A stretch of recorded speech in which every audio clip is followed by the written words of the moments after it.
아, 안녕하십니까. 저는 코어 시큐리티 윤민규라고 합니다.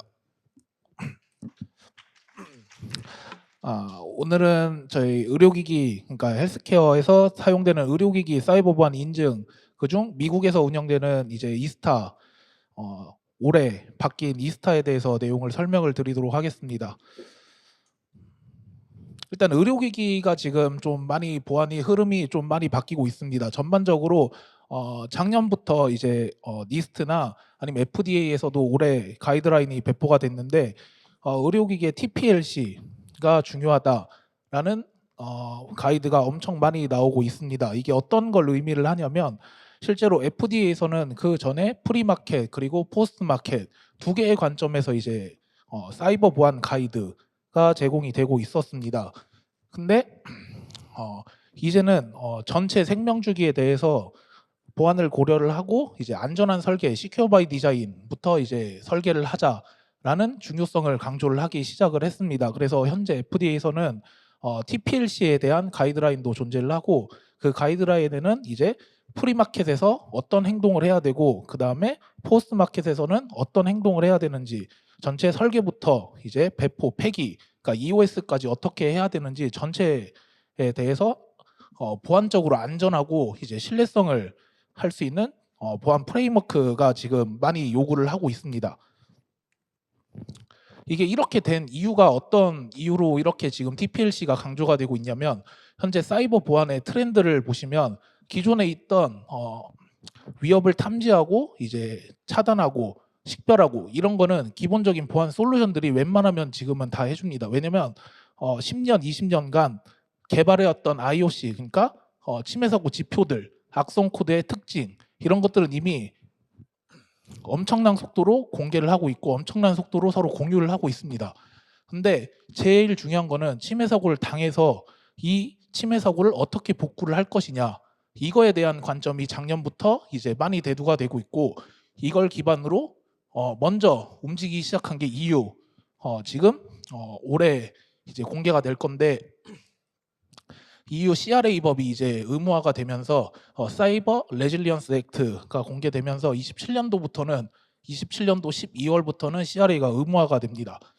이 관점을 보시면 레질리언스가 가장 중요한 이유는 실제로 2011년도 이제 맨디안트에서 발간된 엠트렌드라는 연간 보고서인데 이 보고서에는 악성 코드, 그러니까 침해 사고가 당했을 때 이 악성 코드가 설치되고 공격자가 시스템에 접근하는데 탐지되기까지 1년이 걸렸다는 보고서가 있는데 2년 전만 해도 이걸 탐지하는데 10일밖에 지금은 한 자릿수로 5일 때까지 떨어진 상황입니다. 그렇기 때문에 이 공격을 탐지하고 이런 건 중요하지 않고 이걸 어떻게 복구를 할 거냐. 예를 들어 랜섬웨어가 걸렸을 때 이 랜섬웨어를 어떻게 복구를 할 거냐. 랜섬웨어가 공격을 당했을 때 이거에 대해서 탐지는 어렵지 않습니다. 그렇지만 실제로 이 인크립트된 데이터를 어떻게 다시 디크립트하거나 이걸 어떻게 복구를 할 것이냐. 이거에 대해서가 지금 작년부터 사이버 보안의 탐지 이제 복구 전략이 이렇게 확보가 되고 있기 때문에 TPLC가 강조가 되고 있는 상황입니다. 그거에 따라서 지금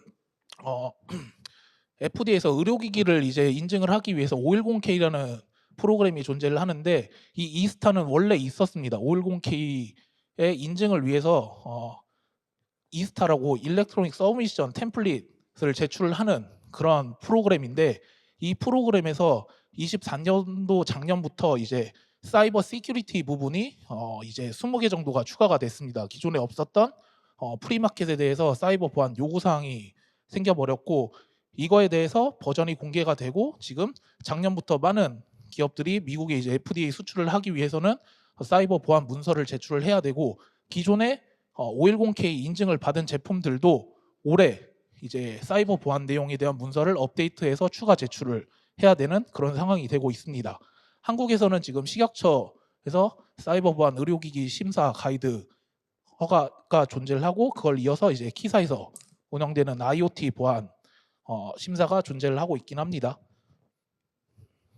그래서 이제 이스타에 대해서 설명을 드릴 건데 이스타는 지금 미국의 모든 수입되는 의료기기에 대해서 의무화가 되어 있습니다. 그중 여러 가지 이제 임상 실험이나 이런 데이터들도 존재하지만 사이버 시큐리티 항목이 크게 12개에서 세부 항목까지 20개 정도로 이렇게 구분이 되어 있습니다.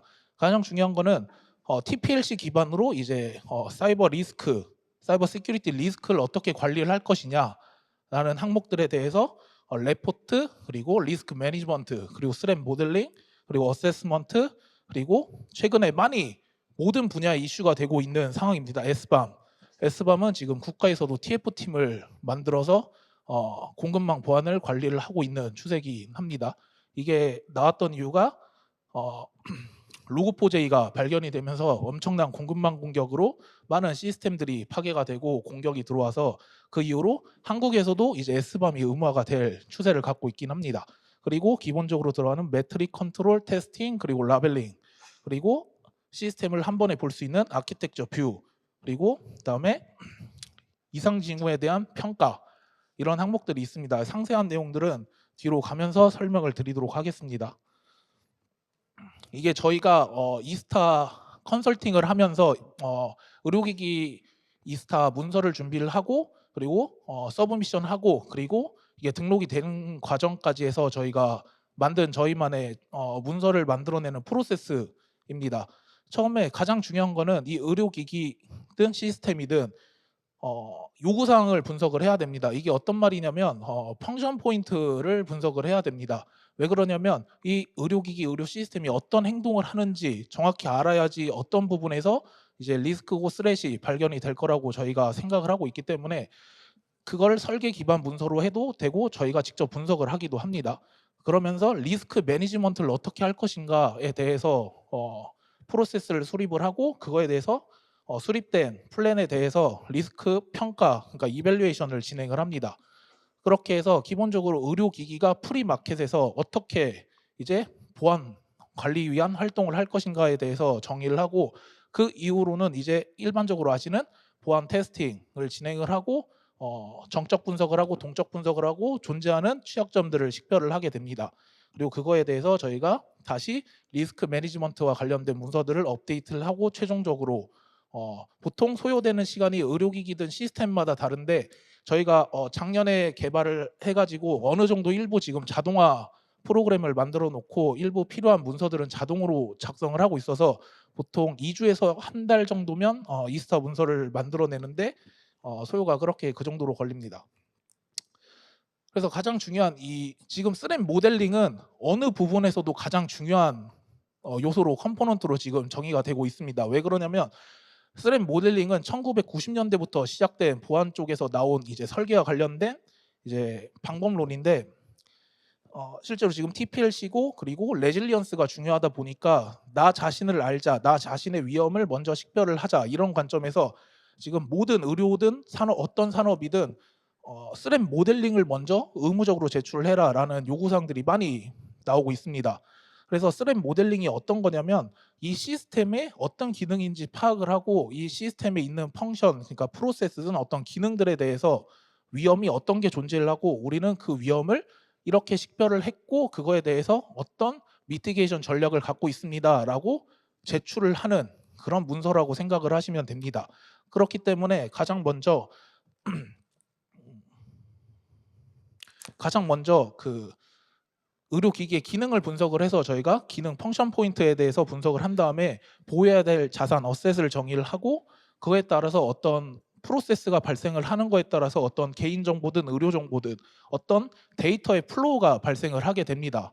무조건 데이터 플로우가 발생을 하고 있기 때문에 그 데이터 플로우에 따라서 이제 다이어그램, 데이터 플로우 다이어그램이라고 이런 시각화할 수 있는 위험을 어느 부분에서 어떤 자산이 우리가 보호해야 되고 이 자산이 어떤 데이터가 입력이 되고 아웃풋으로 나오는구나 라는 걸 이해할 수 있는 DFD를 작성을 하게 됩니다. 그 이후로 저희가 생성한 펑션 포인트 그리고 데이터 플로우에 따라서 존재하는 내용들을 정의를 하게 됩니다. 이게 실제로 저희가 이스타를 작업을 컨설팅을 하면서 작성된 샘플들인데 실제로 어떤 주체가 있고 이 의료기기를 누가 사용하는 주체가 어떤 주체이고 그 주체가 어떤 서비스든 어떤 기능에 접근을 하는 거고 그리고 이거에 따라서 어떤 데이터가 이런 식으로 발생을 하는지 이런 내용들을 상세하게 작성을 하게 됩니다. 그리고 식별된 자산에 따라서 이제 다양한 방법론들이 있습니다. 스랩 모델링에 대해서 다양한 방법론들이 있는데 마이크로소프트에서 제일 먼저 90년대에 만든 스트라이드 모델이 존재를 하고 그리고 오아습에서 나온 드레드 모델, 뭐 최근은 마이터에서 나온 어택 프레임워크 등 뭐 다양히 많은 프레임워크와 이제 메솔로지 방법론들이 많이 존재를 합니다.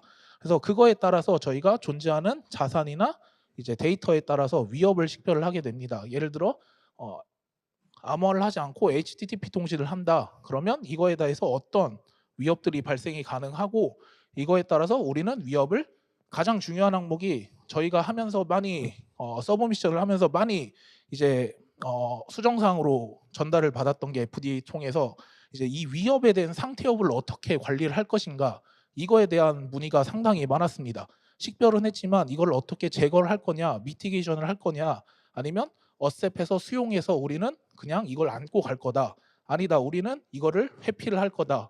이런 등등에 대해서 이 발견된 위협의 상태를 관리를 하는 것을 상당히 중요하게 생각을 하고 있습니다.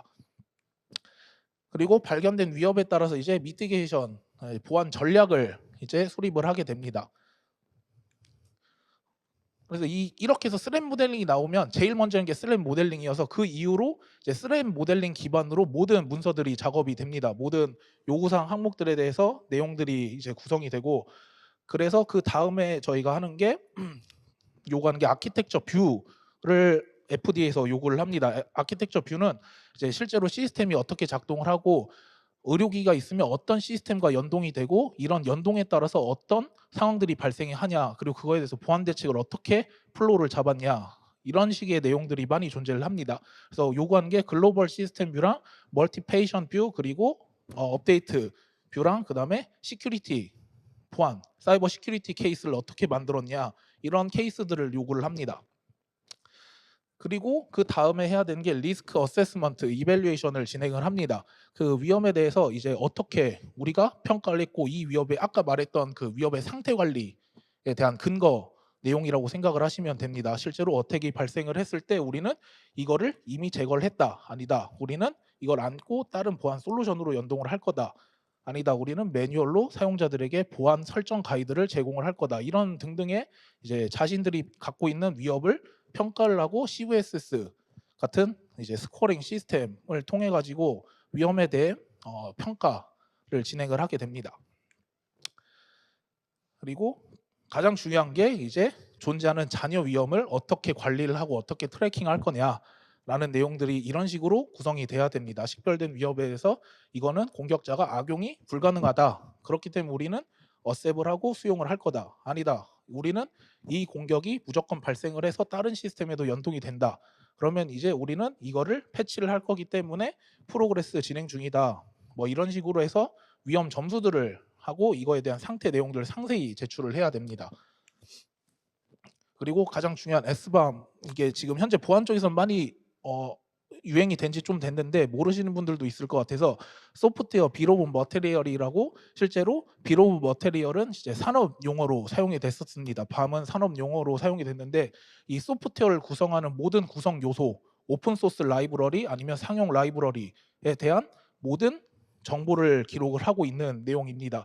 실제로 미국에 들어가는 모든 소프트웨어는 SBAM 제출을 의무화를 하고 있습니다. 미국 화이트하우스에서 이제 의무적으로 제출을 하지 않으면 미국에 이제 들어갈 수 없는 그런 상황입니다. 그래서 실제로 FDA에서는 이 의료기기에 대한 이 SBAM을 어떤 걸 요구를 하냐면 어떤 걸 만들었던 상관이 없어. 그렇지만 너네가 갖고 있는 소프트웨어의 구성 요소에 EOS를 무조건 명시를 하고 이게 어떻게 관리가 되고 있는지를 확인을 하라고 합니다. 왜 그러냐면 하도 소프트웨어를 만들고 많이 사용을 하는데 그 소프트웨어가 서비스 종료가 되면 그걸 사용한 개발사든 제조사든 그거에 대한 업데이트 패치를 진행을 하지 않기 때문에 EOS에 따라서 관리를 하는 것을 요구를 하고 있습니다. 그리고 그 다음에 가장 중요한 것이 SBAM을 이제 어떻게 사용을 할 거냐라는 것이 존재를 하는데 실제로 이스타에서는 많이 요구를 하고 있지 않지만 실제로 보안적인 관점을 봤을 때 백스라는 이제 방법론이 또 존재를 합니다. Vulnerability Exchange라는 방법론이 존재를 하는데 갖고 있는 취약점에 대해서 이제 서로 공유를 하고 이거에 대해서 우리 제품은 이런 취약점들이 존재를 하지만 패치를 했고 지금 not affected 됐다 이런 상태를 서로 공유를 할 수 있는 흐름이 지금 미국에서는 많이 움직이고 있습니다. 어떤 제품을 살 때 인증 이런 것도 중요하지만 우리가 이런 보안 활동을 했고 우리는 이런 취약점들을 제거를 했다. 이런 서로 공유하고 있는 그런 프레임워크가 존재를 합니다. 그리고 그 다음에 가장 중요한 건데 실제로 의료기기가 제공하는 이제 보안 기능들에 대해서 정확히 명시를 하고 그에 대해서 이제 요구사항을 기록을 하고 이 실제 기능에 대해서 검증된 내용들을 프로세스를 다 작성을 해야 됩니다. 실제로 인증이 있냐? 그러면 어떻게 인증을 하는 거고 이건 어떤 프로세스로 작동을 하는 거냐? 그런 식으로 이제 8가지 항목들이 있는데 이 8가지 항목 외로 더 작업을 해도 상관이 없고 이 8가지 항목은 FDA에서 공개되어 있는 이제 프리마켓 사이버 시큐리티 가이드에 제공되어 있는 내용들이 이런 식으로 구성이 되어 있습니다. 오른쪽에는 저희가 실제로 작업했던 예제 문서의 내용을 일부 발췌를 한 내용입니다. 그리고 그 다음에 이 매트릭은 TPLC 과정에 따라서 취약점을 찾았는데 그럼 이거를 어떻게 완화할 거냐 아니면 우리는 어떻게 제거를 할 거냐 그리고 이거에 대해서 실제로 패치하는 데 걸린 시간 그리고 어떤 리소스가 들어가고 이걸 다시 패치를 했지만 어떻게 다시 이제 배포를 할 거냐 디플로이를 할 거냐 이런 실제로 보안 관련된 활동들 취약점을 발견하고 나서 활동들에 대해서 어떻게 조치를 했냐 이런 내용들을 많이 요구를 합니다. 그리고 나서 이제 실제로 저희가 510K는 이미 Unresolved Anomaly라는 항목이 존재를 합니다. 소프트웨어 쪽에 어노멀리에 대한 내용을 작성을 하는데 이 사이버 보안 쪽에서는 어노멀리가 실제로 공격자가 실제로 의료기기 시스템을 통해서 예상치 못한 행동이 어떤 걸 할 수 있을까에 대한 내용을 작성을 하고 이거를 어떻게 패치를 할 거냐 이런 내용들에 대한 작성을 하면 되는 내용입니다. 실제로 이 부분이 이제 이스타에서 작성을 할 때 자신의 내용들을 알지 못하면 많이 작성하기 어려운 내용들로 구성이 되어 있습니다.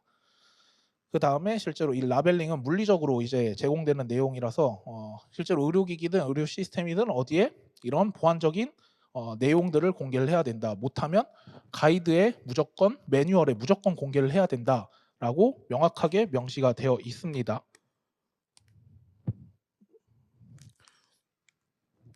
그리고 나서 이제 사이버 시큐리티 매니지먼트 플랜이 존재를 합니다. 이 매니지먼트 플랜은 실제로 위험이 존재하는 그거에 대한 모든 플랜이라고 생각을 하시면 됩니다. 엄청 많은 걸 요구를 하고 있습니다. 그렇지만 모든 근거는 스램 모델링 기반으로 되기 때문에 실제로 이제 의료기기든 시스템이든 그거를 이제 시스템을 설치를 했을 때 아니면 작업을 했을 때 개발을 했을 때 패치를 했을 때 이런 이제 인적 정보 담당자 이제 롤을 담당하고 있는 담당자를 작성을 해야 되고 그리고 이 우리는 갖고 있는 이 의료기기 시스템에 대해서 취약점을 어떻게 할 것이냐 어떻게 찾고 어떻게 배치를 할 거냐 이런 관리적인 내용이 존재를 합니다. 실제로 한국에서는 많이 안 하지만 해외에서는 이제 버그 바운티라는 프로그램도 많이 존재를 합니다. 그래서 버그 바운티를 할 거냐 아니면 우리는 주기적으로 알려진 취약점 CV에 대해서 이제 모니터링을 하고 트래킹을 할 거냐 그리고 주기적으로 보안 모의 해킹이든 보안 테스팅을 작업을 할 거냐 그리고 가장 중요한 게 이제 1년 단위로 연 단위든 먼 단위든 보안 패치에 대한 플래닝을 무조건 작성을 해야 됩니다. 그리고 그거에 따라서 업데이트 절차는 어떻게 수립이 되고 이거를 사람들한테 어떻게 배포를 할 것인가 이런 내용들이 많이 구성이 되어 있습니다. 실제로 지속적으로 관리하는 체계가 존재를 하냐 너네가 의료기기를 얼마나 보안을 관심을 갖고 있냐 이런 내용들이 많이 요구가 되고 있습니다. 실제로 뭐 ISM에서도 이런 내용들이 존재를 하지만 그거보다 더 깊숙한 내용들을 요구를 하고 있습니다. 그 다음에 이제 자동으로 할 수 없는 실제로 많이들 아시는 모의 해킹에 대한 관점들이 존재를 합니다. 사이버 시큐리티 테스팅이 존재를 하는데 실제로 의료기기에 대해서 보안 취약점을 찾고 이거에 대해서 공격 가능성 여부를 판단을 하고 이거에 대해서 보안 결과를 내는 해당 시큐리티 테스팅 같은 경우는 실제로 로우 데이터까지 요구를 할 수도 있습니다. 실제로 작업을 했는지 안 했는지 확인이 불가능하기 때문에 문서상으로는. 그래서 보통 저희가 작업을 할 때 사스트로 이제 시큐어 코딩 점검을 먼저 진행을 합니다. 시큐어 코딩 점검은 이제 실제로 많은 도구들이 존재를 하기 때문에 실제로 그냥 많은 취약점들이 발견이 되지만 이거에 대해서는 시큐어 코딩에 대해서는 관련된 근거 자료만 증빙을 하면 문제 없이 넘어가긴 합니다. 그다음 중요한 게 저희가 동적 테스트를 여러 가지 관점에서 진행을 하는데 많이들 아시는 그냥 모이해킹의 관점에 대한 내용은 무조건 필수적으로 들어가야 됩니다. 그리고 추가적으로 그 외로 뭐 퍼징 테스트든 아니면 레드티밍 서비스든 어떤 취약점을 찾는 무조건 일련의 행위들을 이제 작성을 해야 되는데 실제로 사스트만 제공을 하면 보안 시큐리티 테스팅이 부족하다고 생각을 하기 때문에 리젝이 이제 리스폰스가 리젝으로 날라오게 됩니다. 그래서 저희가 무조건 퍼징 테스트를 진행을 하는데 저희가 퍼징 테스트를 진행을 할 때 웹이 있으면 웹 관련된 서비스에 대한 퍼징을 진행을 해서 실제로 발견된 이제 취약점들에 대해서 인젝션류라든지 아니면 실제로 커맨드 인젝션 뭐 아니면 예를 들어서 민감한 정보가 외부로 유출되는 이제 패스 경로가 있는지 그런 것들을 확인을 하고 이거에 대해서 실제로 악용 가능한 여부를 판단을 하고 이거에 대해서 이제 저희가 어보이드가 가능한지 어셉이 가능한지 한 번 더 판단을 하게 됩니다. 그거에 따라서 이제 보안 테스트를 진행을 하게 됩니다.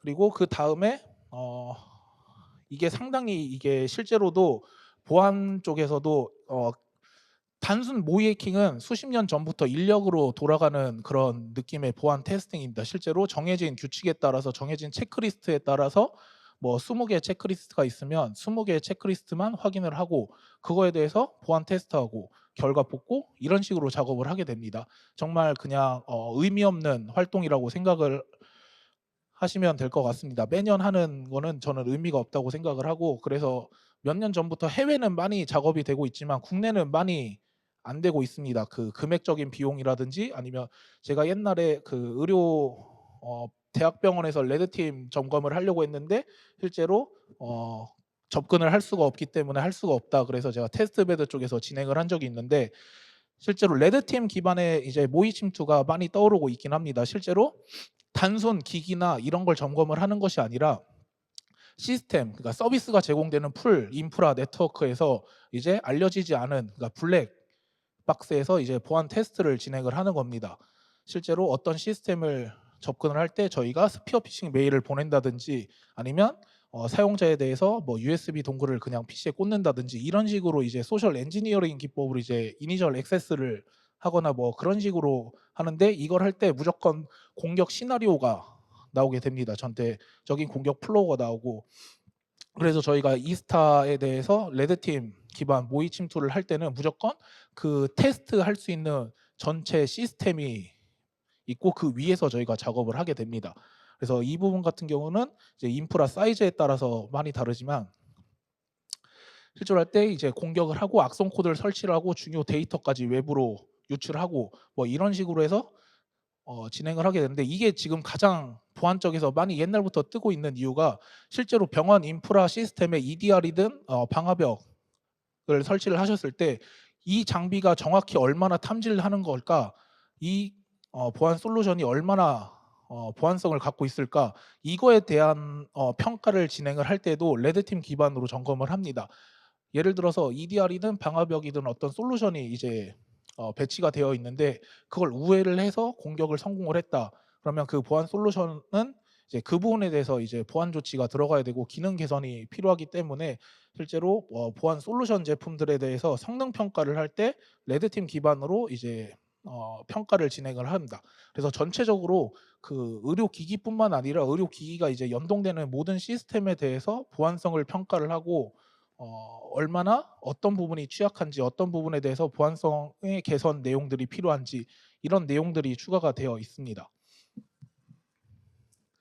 그래서 이런 식으로 작업을 하고 이제 제가 좀 몇 개 드릴 말씀이 있는 게 저희가 원래 의료기기 쪽으로 하려고 했는데 많은 분들이 저희 회사가 교육 훈련도 진행을 하고 있습니다. 실제로 사이버 공방 훈련을 진행을 하고 있어서 많은 키사나 이런 곳에서도 교육을 하고 있는데 많은 부분들이 교육 쪽에 더 많이 관심이 있으셔 가지고 발표가 끝나고 교육 관심 있으신 분이나 이스타 관심 있으신 분은 저희 부스 쪽에 오시면 제가 오전에 없었어 가지고 제가 기술적으로든 뭐 내용들을 다 설명을 드리도록 하겠습니다. 네, 감사합니다.